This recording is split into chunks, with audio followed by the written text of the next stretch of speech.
Ladies and gentlemen, welcome to Cafe Ngoma's interview session that we call The Conversation. And today we are interviewing a very, very, very special guest by the name of Jackie Mukirai, someone that I know quite closely. So let's get to know her together and find out what she has for us. So Jackie, welcome. How are you? I'm well, thank you. Tell us about you. What do you do? Who are you? Wow, I don't even know where to start. First of all, I always say I'm an artist. Yes. And you know, art is very diverse. So I do music. Yes. Music is my real heartbeat because music really makes everything possible. Yeah. And then I draw when I have my free time. Okay. I do a lot of teaching Yes. because in a daily basis, I always teach. I teach. I love motivating. Yes. And through motivation, I do it through teaching, where I inspire children, especially, to grow into becoming the artists that they're supposed to be. So in terms of makeup, in terms of dancing, in terms of script writing, creative arts, that's what I do. Performing arts, let's say. Yeah, I'm a motivator on that. Okay, when it comes to dealing with children, as you've highlighted, on what grounds do you do that? Is it in school? Is it that you have group sessions and that parents can bring kids to your vicinity, or how? Take us through. It goes two ways. Yes. On a daily basis, Yeah. I'm a teacher. Yes.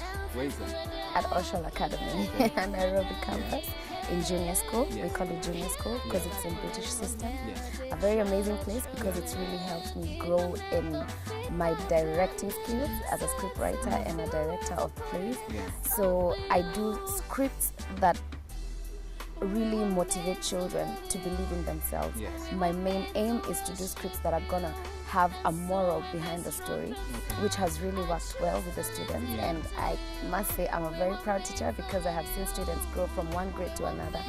And they can witness that from when we started, they've really become more confident and outspoken, you know, and I really have a heart of students who really don't believe in themselves, and students who are quite quiet and, you know, they have their own self-centeredness.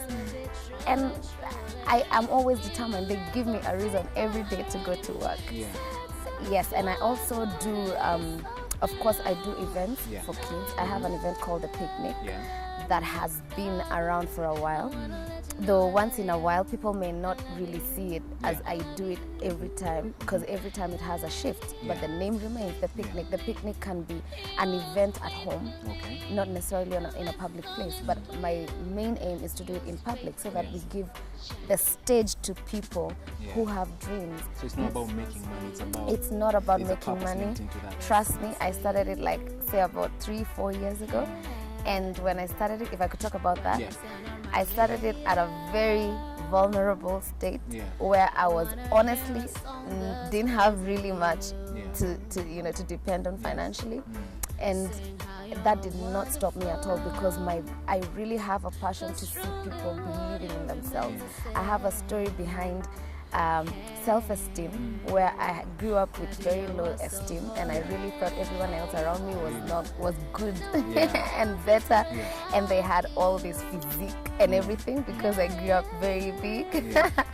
And I think that really gave me a heart to help people to know that they have something special that the world needs, and that came from a lot of motivation, mentorship. And I'm going to say this passionately, mentorship from church. Let me tell you that because it's in many ways that you're mentored. It depends on how you receive it and what you do after you receive it. So I started now looking at people very differently.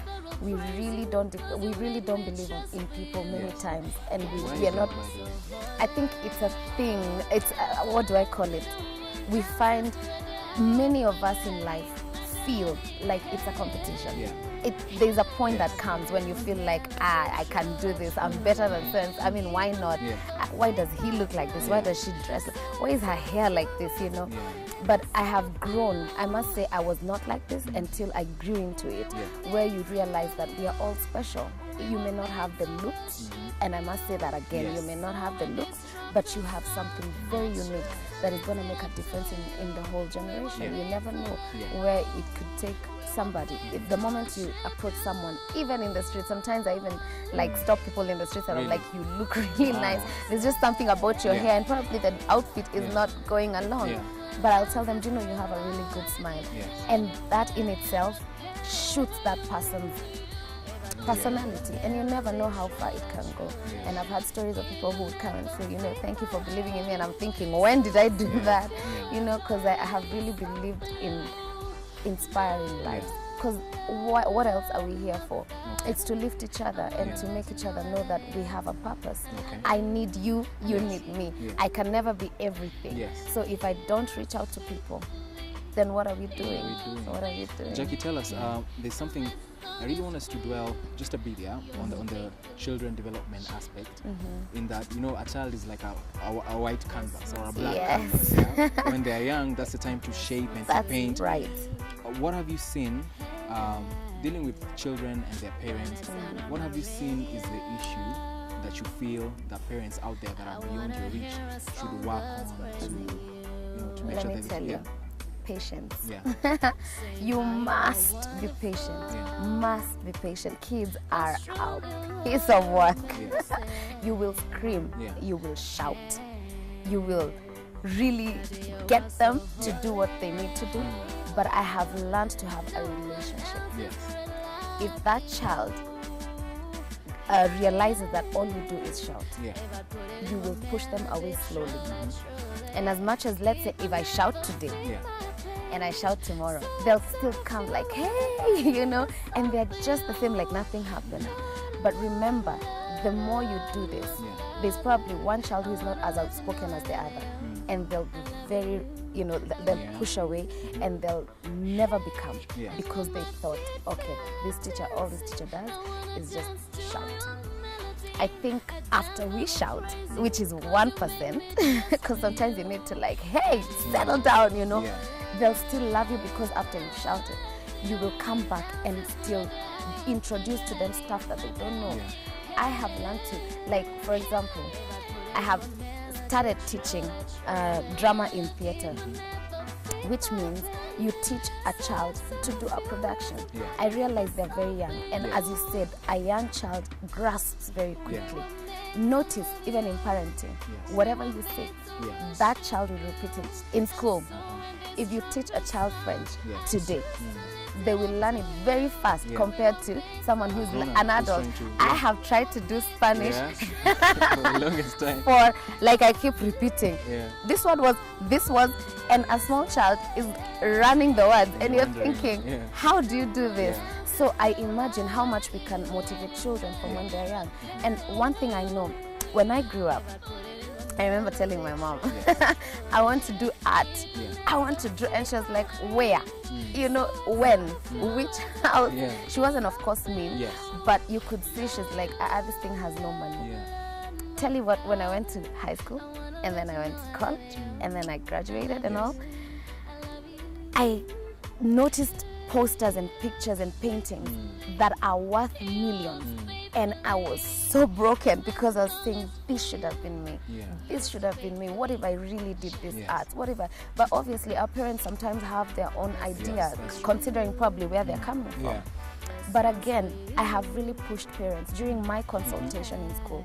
I always tell parents, you know what, your child can do this and that, and they get surprised. I have seen parents tearing. I must say this. I'm sorry. I know I'm on air, but I need to let parents know. Listen to your child. If you don't listen to them, notice something. Because there are so many times you're after, you have to be a banker, you have to be a doctor. It doesn't work like this. And as much as you'll push them to become that, you will shortlist what they're able to do. Give them a chance to do extra. Let the dance class be an extracurricular activity, because when they get to 18, 19, or when they finish campus, they will obviously do whatever they want. You won't push them to be a lawyer, they'll still do it. So how much investment have you done in their talent? I realize, like, in the day we are, talent is really going far. You know how to use a camera?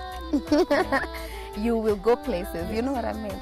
So as much as we want our kids to have this, let me tell you, I don't know who said talent is not smart. You can be an artist in music, and you can run the show internationally. You can hold a meeting in a summit. You can motivate a nation through what you know, by what? The lyrics you write in your music. the way you speak your music, the target audience, that can help you go places that you never thought. And that's the way we can move a nation. Tell me which corporate events don't have music. Today, if you're holding, like, if we're having, like, you remember the inauguration, it's all music. The president speaks like for 30 minutes. All the rest is entertainment. You know what I mean? So there's so much that we can do. How many people are paying for plays and shows? Like there's this Jungle Book. A friend of mine has been doing Jungle Book. His name is Amar, and he was in the school as well as the manager of the auditorium, and he has a gift in script writing. Now he's doing his own shows. And the place is full forever. Do you know they're back on public demand? And I'm thinking, how? You know? So that means people want time after you've come from the office. You want to rewind. You want to like have a moment of silence or just, you know, have some inspiration. So people go for films. And I'm not just talking about arts. I'm talking about so many things. It could be even instruments. It could be anything, swimming, you know, like sports. I have seen my own son. I have a son, by the way, and he's 11, and I have seen how much passion he has in sports. You give him a racket, he's gonna play that badminton. Give him skates, he's gonna run the show. You know, take him to play football, he's gonna mention for you all the football guys, and no matter how harsh the training may be, he'll still push. And the next day he's always on YouTube like, I want to know how to do this skill and that skill. For what? Because he believes that no matter how much he may study, which is very and extremely important, he still needs that skill. And I'm glad that I have an opportunity to grow him to that, because like I said, you grow towards it. Good stuff, Jackie. Jackie, we're going to take a short break, then we'll be right back and talk about your music, touch on that. Probably you could sing for us just a bit. We'll be right back. You're watching Cafe Ngoma. Cool.